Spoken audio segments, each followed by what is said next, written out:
السلام عليكم ورحمة الله تعالى وبركاته. لتحضير تارت السيترون بدون فرن، وتجي رائعة وسهلة جدا. إليكم الطريقة والمقادير.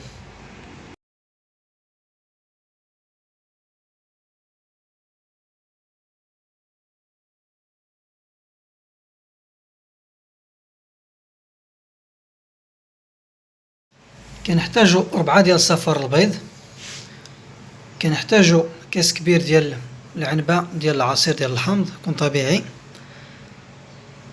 1 ديال بيرلي، 1 بسكوي، كاس كبير ديال العنبة ديال السكر سنيدة، النشا، معلقة كبيرة ديال الزبدة، نص لتر ديال الحليب، وشوية الزبدة دايبة، و3 الوراق ديال الجيلاتين يكونوا دايبين في الماء. دابا كنهرمشو البسكوي ديالنا وكنديرو على الزبدة دايبة على هاد الشكل، وكنخلطوهم.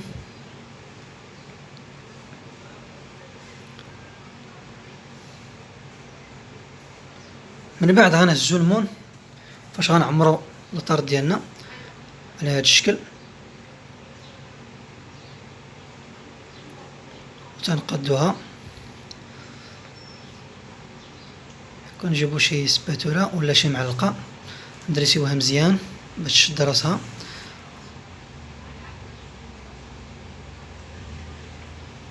على هاد الشكل مزيان.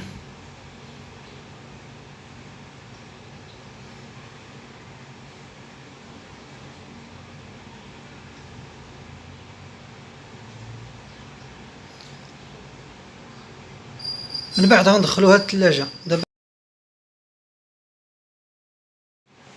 غنجيبو كاسرونة غنديرو فيها العصير ديال الحامض،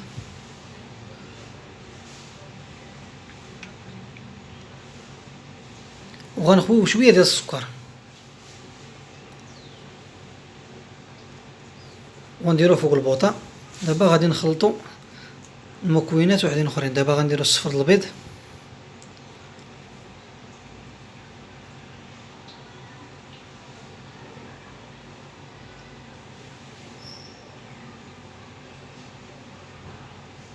وغادي نزيدو شويه ديال السكر اللي شاط لينا قبيله عليها ديال الحامض، وكنديرو النشا. اللي ما عندوش نشا يدير البودره باتيسري بحال بحال.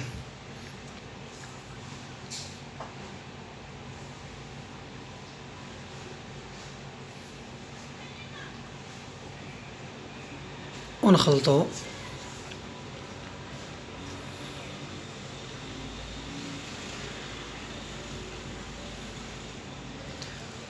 ونزيدو واحد بيرلي والحليب، وغنخلطوهم مزيان.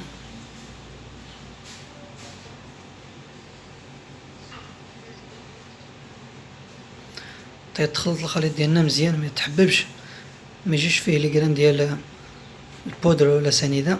المهم تخلط مزيان. دابا غندوزو للسيترون ديالنا، هو طبخ. كنزيدو عليه الخليط ديالنا وكنحركوه مزيان حتى كيتجمع.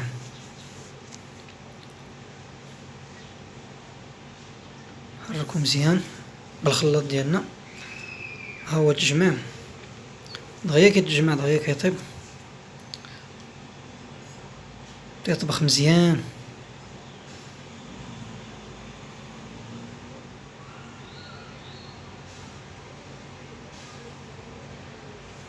ونطيبوه مزيان يطيب نيت السيترون ديالنا. دابا غنزيدو الزبده، صافي سالينا فوق البوطه. غنزيدو الزبده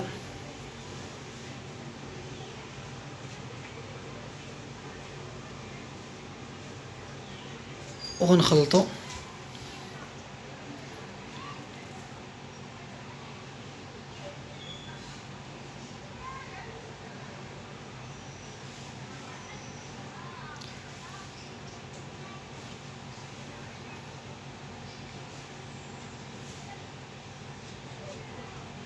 تخلط مزيان.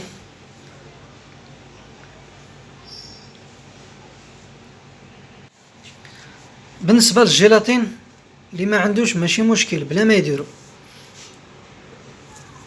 ماشي اهم، حيت كاينه نشا كتشد. هي الجيلاتين هو كيشد مزيان، ولكن بالنسبه للجيلاتين ماشي ضروري بلا ما ديرو. وها الخليط ديالنا وجد. دابا غندريسيوه في المون ديالنا، خرجناه من الثلاجه.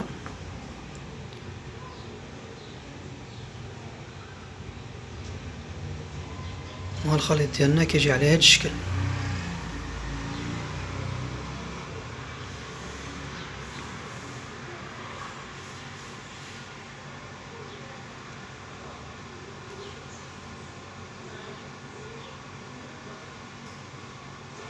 انا نقص ليها السكر، كاين اللي كيزيد السكر، كاين اللي كينقص السكر، ولكن هذه كتجي حامضه، يعني الحامض اللي عزيز عليه الحامض، يعني العشاق ديال السيترون.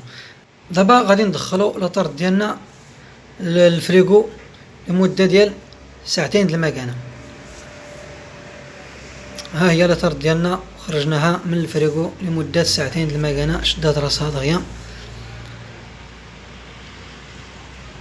دابا غادي نحيدو ليها المون بالموس من هذا الشكل.